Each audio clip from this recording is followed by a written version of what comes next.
Bonjour à tous nos fidèles téléspectateurs et bienvenue sur l'émission Chrétien au quotidien. J'accueille et je souhaite la bienvenue à Mickey et Audrey Hardy. Hello Nico.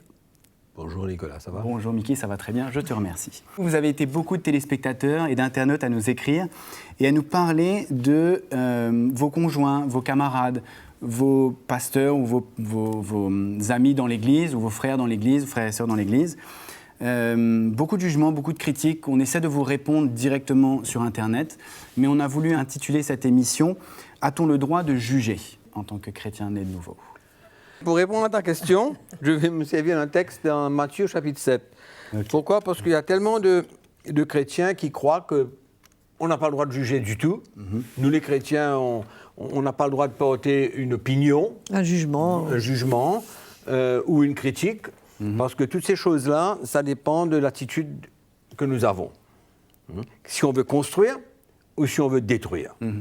On peut avoir un jugement qui détruit et on peut avoir un jugement qui construit. D'accord? Et là, Jésus dit, ne jugez point afin que vous ne soyez point jugés. Car on vous jugera du jugement dont vous jugez et on vous mesurera avec la mesure dont vous mesurez.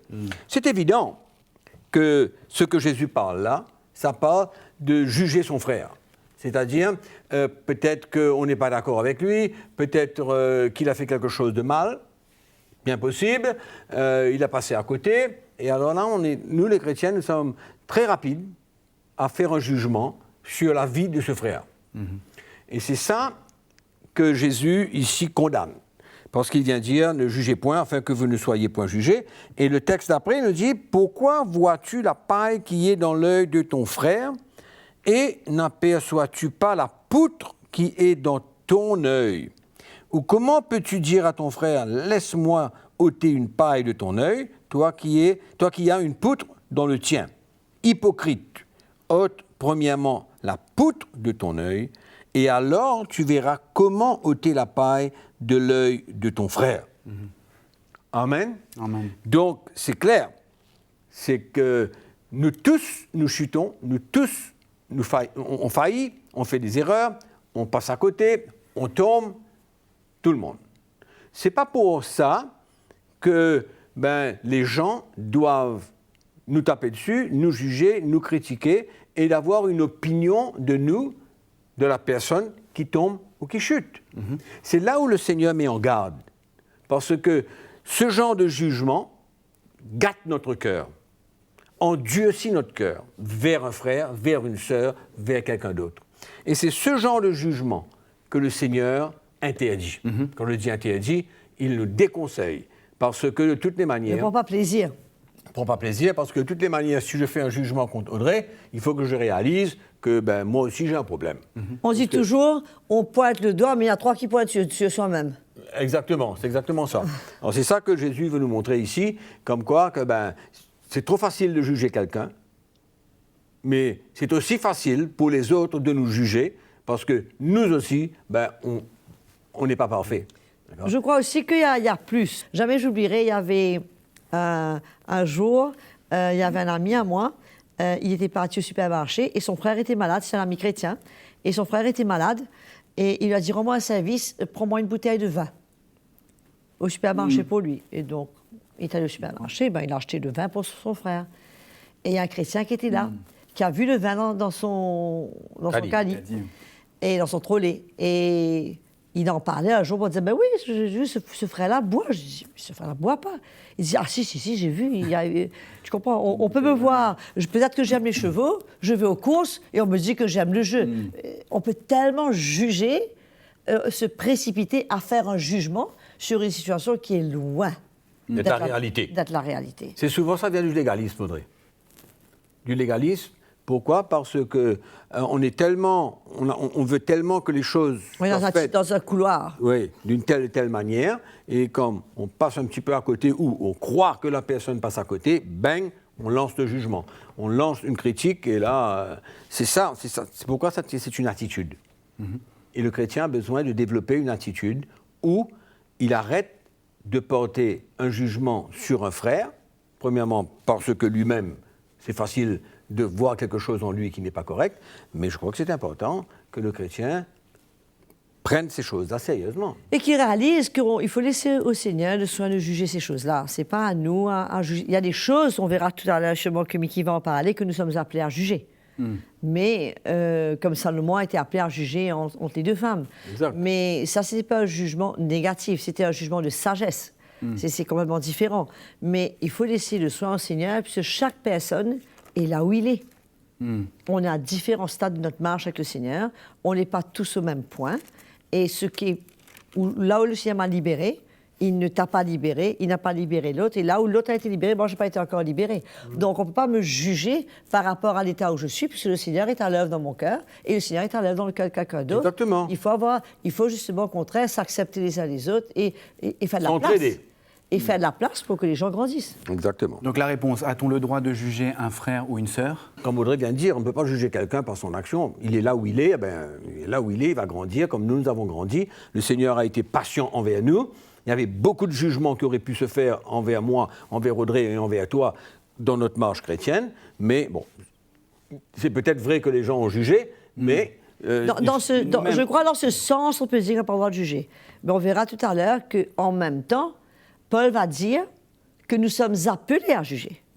Puisqu'il y a peut-être des situations... Paul vient dire, quand il y a des situations conflictuelles entre vous dans l'Église, n'allez pas vous adresser aux avocats et aux juges.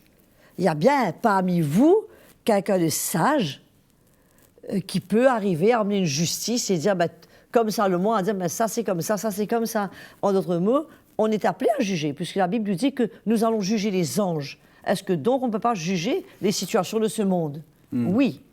Ça dépend dans quel esprit et dans quel but le jugement est fait. Oui. C'est un jugement, comme tu dis, pour porter une justice. Voilà. Donc on a le droit de juger. La justice de Dieu. D'accord?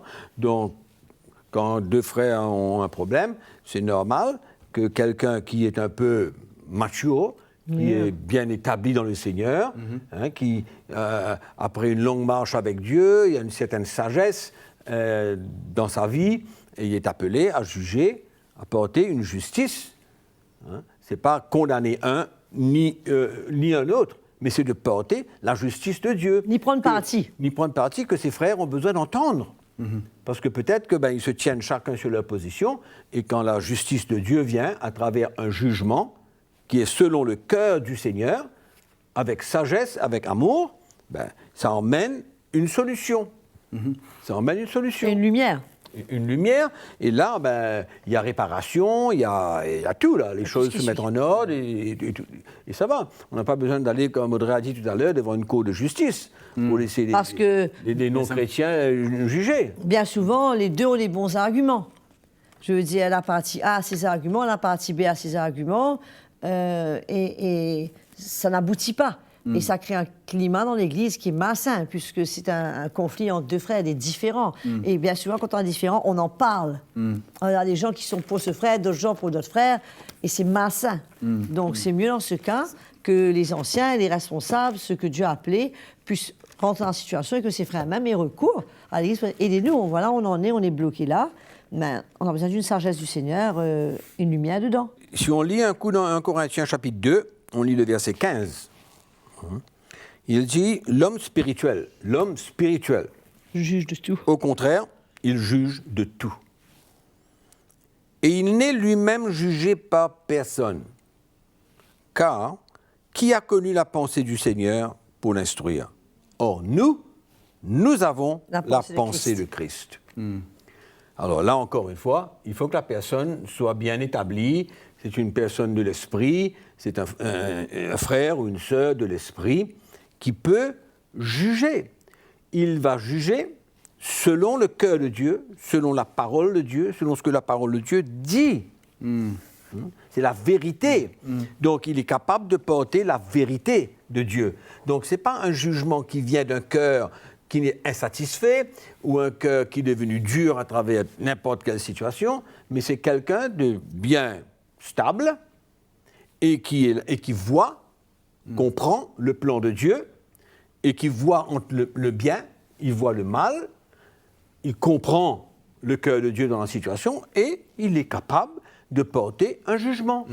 Donc ça n'a rien à voir avec le jugement que nous avons parlé dans Matthieu chapitre 7, où Ouais. Jésus dit, ne jugez... Et la paille dans les ton sols. œil et la poutre. Exactement. Donc ça n'a rien à voir avec cela. Mais ce qui est bon aussi de noter, par exemple, je ne me rappelle plus de quel homme de Dieu il s'agit, je me souviens plus, mais je me rappelle de ce témoignage où cet homme de Dieu, il marchait dans la rue et il passait devant une boîte de nuit. Et il a eu à cœur d'aller dans la boîte de nuit, dans le bar et dans la boîte de nuit. Et c'est ce qu'il a fait. Et là, il a rencontré quelqu'un, il a partagé l'évangile, et cet homme est devenu un grand serviteur de Dieu. Mais on peut tellement facilement juger. On passe sur l'état chrétien autres, qu'on se ceux qui trouve. sont dedans, Non, mais si on est déjà un chrétien et que par hasard, alors on est dans la boîte de nuit nous-mêmes, on dit mais qu'est-ce que lui vient faire là? Le prédicateur, il fait quoi ici? C'est pas sa place, ou peu importe quoi. Mais Paul, quand Paul est allé vers Corneille, c'était une décision extraordinaire, Pierre, pardon, d'aller parler à Corneille. Un juif chez les païens. Ouais. Mais quand Pierre s'est expliqué, tout a été éclairci, puis on peut tellement facilement juger. Et quand on entend la vérité, ça mène une justice, ça mène une lumière, tout retourne à la main, il y a la réconciliation, les choses avancent. Et quand quelqu'un marche dans la vérité et dans la justice, et il sent en lui, dans sa marche avec Dieu, en répondant à l'appel de Dieu, que personne ne peut le juger. Amen. C'est Dieu seulement. Et c'est le cas de Paul. C'est le cas de Paul. 1 Corinthiens chapitre 4, il dit « Ainsi qu'on nous regarde comme des serviteurs de Christ et des dispensateurs du mystère de Dieu. Du reste, ce qu'on demande des dispensateurs, c'est que chacun soit trouvé fidèle. Amen. C'est ça que je dis, c'était l'état de quelqu'un qui sert le Seigneur de tout son cœur et qui n'a rien à se reprocher. C'est pas qu'il croit qu'il est parfait. Non, non, non. Non, parce que Paul parle de son imperfection dans l'Épître aux Philippiens, mais son état, sa dédication, son zèle et sa vie donnée. Il dit, pour moi, il m'importe fort peu d'être jugé par vous ou par un tribunal humain. Je ne me juge pas non plus moi-même, car je ne me sens coupable de rien, mais ce n'est pas pour cela que je suis justifié. Celui qui me juge, c'est le Seigneur. C'est pourquoi ne jugez de rien avant le temps, jusqu'à ce que vienne le Seigneur, qui mettra en lumière ce qui est caché dans les ténèbres et qui manifestera les desseins des cœurs. Alors chacun recevra de Dieu la louange qui lui sera due. Donc c'est quelque chose d'extraordinaire. Je réalise d'un coup si tous les chrétiens pouvaient être dans cet état d'esprit, où il n'y aurait pas de jugement. Premièrement, personne n'aurait jugé quiconque. Et personne ne se serait senti jugé Jugé, et pas condamné quiconque, par pas quiconque. Mais il faut une maturité pour arriver à ce niveau de liberté. Il y a quand même. Il ne faut pas que ce soit non plus de l'arrogance et on s'embête soi-même. Exactement. Non, mais ça, c'est dit, par exemple, avec toute humilité. Voilà. Toute humilité. C'est comme ça qu'il encourage les chrétiens. On peut rebondir, quand on préparait l'émission, on parlait est-ce qu'on peut se juger soi-même? Et lui, il le dit, je ne me juge pas moi-même. Oui. Est-ce qu'on... Ça parle d'un jugement qu'il porte contre lui-même. D'accord? Ça, c'est différent. Et si on regarde dans 1 Corinthiens chapitre 11... Il dit, jugez vous-même. 1 Corinthiens chapitre 11, si nous lisons le verset 28, quand l'apôtre Paul parle de la communion, il parle du repas du Seigneur, il dit au moment donné que chacun donc s'éprouve soi-même, et qu'ainsi il mange du pain et boive de la coupe. Et au verset 31, deux versets après, il dit, si nous nous jugions nous-mêmes, nous ne serions pas jugés. Mais quand nous sommes jugés, nous sommes châtiés par le Seigneur, afin que nous ne soyons pas condamnés avec le monde. Ça, c'est un examen personnel de sa vie.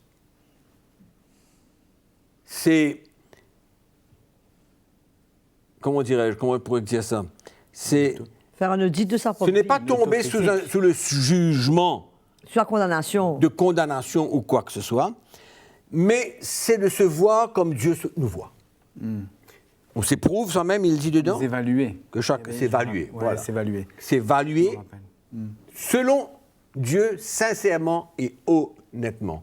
Et si on fait cette chose-là, Paul dit, personne ne peut nous juger. Parce que nous-mêmes devant Dieu, on veut être réel, On est ouvert. ouvert, pour le permettre de faire son œuvre dans notre cœur. C'est pourquoi c'est important que chaque chrétien se juge soi-même avant d'essayer de porter un jugement sur quelqu'un d'autre. Ce qui vient relier ce que Jésus a dit dans Matthieu chapitre 7. Regarde ta vie avant de regarder la vie de quelqu'un d'autre. Donc le fait de s'examiner soi-même, le fait de s'éprouver soi-même, nous met dans une position où on ne va pas facilement juger quelqu'un d'autre. Parce qu'on va se juger nous-mêmes. Après, il faut réaliser aussi le calendrier de Dieu est différent pour chacun. Ce que Dieu traite dans ma vie, c'est pas ce qu'il traite dans sa vie. Ben oui. C'est pas ce qu'il traite dans ta vie. Donc, il y a des choses qui sont dans ma vie qui sont pas agréables au Seigneur, mais c'est pas pour l'instant le calendrier de Dieu. Il y a des choses beaucoup plus importantes pour lui que ni toi ni lui ne savez, mais que Dieu sait. Exactement. Parce qu'il se peut que demain, allons dire que dans ma vie, j'ai une faiblesse pour les hommes. Allez, rassure-toi, c'est pas le cas. Et que je vois ça. Non. Et que je vois ça et que j'ai envie... C'est ça qu'on dit. Voilà, que j'ai une faiblesse pour les hommes, et par contre, je fume. Ça, tu vois devant toi, je fume. Alors pour toi, il faut que j'arrête de fumer. Ou je suis quelqu'un qui m'habille d'une manière indécente, il faut que j'arrête de m'habiller indécente. Mais Dieu, lui, a vu que devant là, il va avoir un piège que je vais tomber dedans, dû à cette faiblesse que j'ai, que je suis attiré vers les hommes. Donc, dans le secret de mon cœur, il travaille cela. Mais toi, tu vois pas ça, toi. Je vois pas. Toi, tu vois mon habillement, ma cigarette, mon verre de vin, Et tu ou je sais juges. pas quoi, et tu juges que comment je suis une chrétienne, je bois, je fume, je m'habille comme ça. Mais le Seigneur est en train de faire quelque chose selon son agenda parce qu'il y a un plan. Il y a un plan qui est devant lui, que moi je ne vois pas, que tu ne vois pas, mais que lui voit. Et pour lui, c'est la priorité, c'est de me libérer de ça. Donc c'est pour cela qu'on ne peut pas pointer le doigt sur quiconque dans notre marche avec le Seigneur, puisque chacun de nous, on est à des points différents, et le Seigneur veut nous emmener là où il veut nous emmener, à sa façon et à son temps. Mais la pire des choses qu'on peut faire, c'est nous, de nous fermer et de fermer un chapitre de notre vie. C'est-à-dire que ça, on le classe. Ou même Dieu n'a plus accès pour venir relever ça. C'est quelque chose qui s'est passé, on classe la chose, on a fini avec ça, on met ça derrière nous, et maintenant, je suis fermé. Alors là, c'est quelque chose que les gens peuvent ressentir, qu'on est fermé à quelque chose, et ils peuvent nous encourager, mais écoute, là, c'est grave, puisque là, tu as fermé ton cœur. Et ça, c'est pas un jugement pour détruire, mais c'est un jugement pour aider. Pour construire. Tu sais, Nicolas, je réalise que là, tu as fermé ton cœur, et que le Seigneur, même pas le Seigneur, n'a pas accès. Tu vois? Et c'est dangereux pour toi à ce moment-là. Puis à ce moment-là, tu es ouvert à n'importe quoi d'autre qui n'est pas du Seigneur. Donc c'est un encouragement mutuel dans le Seigneur qui n'est pas un jugement, c'est au contraire. Au contraire. Ça va qu'un cœur qui est bon. C'est une bonne attitude. Il y a deux attitudes différentes dans un jugement. Il y a une attitude où tu viens de dire où on veut aider, on veut construire. Hein? C'est pourquoi, quand Paul parle du jugement, comme quoi il n'est pas jugé par personne, etc., et tous ces jugements qu'on en a parlé là, tout ça, c'est une attitude, l'attitude du chrétien. Hein? Et souvent, peut-être qu'on peut établir quelque chose, que le jugement vient beaucoup du légalisme. Du légalisme, parce que nous sommes tellement légalistes qu'on ne donne pas la place pour autre chose. On ne donne pas la place pour autre chose. Et à ce moment-là, on fait un jugement, que ce soit selon une parole, selon la parole de Dieu, selon un texte que nous voyons, que la Un verset. Exact, un On verset tire ou du n'importe tiroir. quoi. Et le légalisme est un élément qui nous emmène à faire beaucoup de jugements sur la vie des gens. Et le dégât. Oui. Hein. Et souvent, les chrétiens aiment le Seigneur. Il y a un chrétien qui aime le Seigneur, qui veut servir le Seigneur, mais qui lutte dans quelque chose. Il est faible. Il est faible dans quelque chose. Et c'est facile pour nous d'émettre un jugement. Hein. Et ça, c'est le légalisme. Et c'est ce légalisme que vraiment nous avons besoin de laisser le Seigneur de traiter. Hein. Parce que le légalisme dans l'Église, c'est une montagne. C'est une montagne parce que ça tue, ça dérange. Moi, le légalisme, c'est un vrai mauvais poison, parfum qu'il y a dans l'Église. Mais une chose qui est importante que moi j'aimerais quand même soulever, c'est nous en tant que chrétiens, on doit faire très attention de la manière qu'on juge les gens qui ne connaissent pas le Seigneur. On se positionne comme le petit pharisien là, on est OK, nous, on est sauvés, on les regarde, on les méprise, on les critique, on les juge. Il ne faut pas oublier d'où on sort. Et que ce n'est pas la grâce du Seigneur qu'on est là où on est, et il n'y a rien qui vient parce qu'on était bon, parce qu'on était meilleur, non, ou parce qu'on était pire, non, ça n'a absolument rien à voir, et on doit regarder les gens du monde avec des yeux de grâce, et en même temps crier au ciel dans notre cœur pour eux, parce que les malheureux, leur sort n'est pas enviable, et de les critiquer, de les juger, de les mépriser. Ah, il boit, il fume, il est ceci, cela. Et il y a quand même mépris. Et c'est pas comme ça que le Seigneur regarde les gens du monde. Ce sont des potentiels à connaître Jésus. Et s'ils sont là où ils sont, on ne sait pas par où ils ont passé. On ne sait pas leur vie. On ne sait pas leur parcours. Et peut-être que si on avait passé par les mêmes choses qu'eux, on aurait été 10 fois pire qu'eux et 10 fois bien plus loin qu'eux. Et même nos vies à nous, et ne pas oublier d'où on sort. Et non seulement d'où on sort, où on serait aujourd'hui si le Seigneur n'était pas intervenu dans notre vie il y a 5 ans, il y a 8 ans, il y a 10 ans, il y a 2 ans, où on serait aujourd'hui. Ça, c'est autre chose. C'est ce qu'on est, c'est une chose, mais où on serait. Ouais. Et ce qui est malheureux aujourd'hui, c'est la légèreté dans la vie des chrétiens pour parler. Parler sur un frère, parler sur une sœur, tu as vu ceci, tu as vu cela, partager des choses qu'ils ont vues. Commérage. Des commérages, des papotage, facile. C'est ça, c'est un gros problème dans l'Église. Je sais que dans le monde, dans les salons, les gens parlent, ils se parlent sur les gens, ils parlent sur X, Y, Z. C'est normal. C'est normal. Mais pour le chrétien, il faut faire attention que nous ne passons pas nos vies à parler sur un frère, sur une sœur. Et souvent, je dis, on voit deux chrétiens. Mais on ne connaît pas ce qu'il y a dans leur cœur. C'est-à-dire, le chrétien est un chrétien qui peut paraître absolument correct. Il y a l'autre qui peut paraître comme vraiment un chrétien charnel, complètement, mais à l'intérieur de leur cœur, ce chrétien charnel qui lutte, il a le cœur en or. Il peut vraiment aimer le Seigneur, peut-être plus que celui qui paraît être un bon chrétien. C'est pourquoi le jugement de la part du chrétien, dans cette dimension, dans cette mesure qu'on parle, est un moyen de destruction. Et finalement, les chrétiens sont arrivés à être catégorisés. Nicolas est comme ça. Audrey est comme ça. Mickey est comme ça. Ce sont des jugements. Des jugements que nous sommes en train de faire sur la vie des chrétiens. Et c'est dangereux. C'est pourquoi le chrétien, moi je veux encourager les chrétiens à ne pas parler, continuer à parler, mais de fermer un petit peu la bouche et de pouvoir prier quand on voit un problème, crier au Seigneur, si on voit, si on pense, si on ressent quelque chose, et arrêter de communiquer, de parler. Je crois qu'il faut surtout encourager les chrétiennes.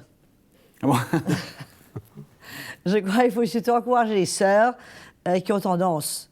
Je ne sais pas trop si c'est le cas des hommes. Je ne pense pas trop que c'est je ne sais pas trop le cas des hommes, mais je crois surtout le cas des sœurs quand elles se rencontrent, qui ont tendance à papoter, à faire des commérages, à parler de ce que cette fille-là a porté, de ce que ça a dit. Attention, il faut faire attention les sœurs. On n'est pas appelés à se réunir et à parler de ces choses-là. On est appelés à parler des choses du Seigneur, de ce que le Seigneur fait dans nos vies, de ce que le Seigneur fait pour nous, du miracle qu'on a vécu. Exactement. De la personne de notre voisine qui passe par un moment difficile, qu'on veut aider, prier pour quelqu'un qui lutte en ce moment, qu'on connaît. La grâce exclut le jugement. Quand tu es un chrétien ou une chrétienne qui transporte la grâce de Dieu dans sa vie et qui comprend ce que c'est que la grâce de Dieu et comment Dieu a été patient envers lui ou envers elle, ben, il ne peut pas prononcer des jugements à tort et à travers. C'est pourquoi la grâce de Dieu, c'est quelque chose d'extraordinaire. Et le chrétien a besoin de vivre par cette grâce et d'expérimenter cette grâce et de porter cette grâce du Seigneur envers les gens et d'accepter les gens tels qu'ils sont sans avoir à les catégoriser de telle ou telle ou telle ou telle manière. Vraiment, on a quelque chose. Au lieu d'aller communiquer, au lieu de même ressasser. Qu'on aille s'adresser aux hommes de Dieu, aux hommes qui portent cette sagesse, comme tu disais tout à l'heure, quoi. Si vous avez des questions, des problèmes, si vous avez des jugements, si vous voyez des choses que vous n'arrivez pas vous-même à répondre, ben, écrivez-nous et on essaiera de vous répondre. J'espère que vous avez aimé cette émission. Je vous dis à très bientôt. Merci beaucoup Audrey, merci beaucoup Mickey. C'est bien, et merci à tous nos téléspectateurs. Merci beaucoup à tous et à toutes et au revoir.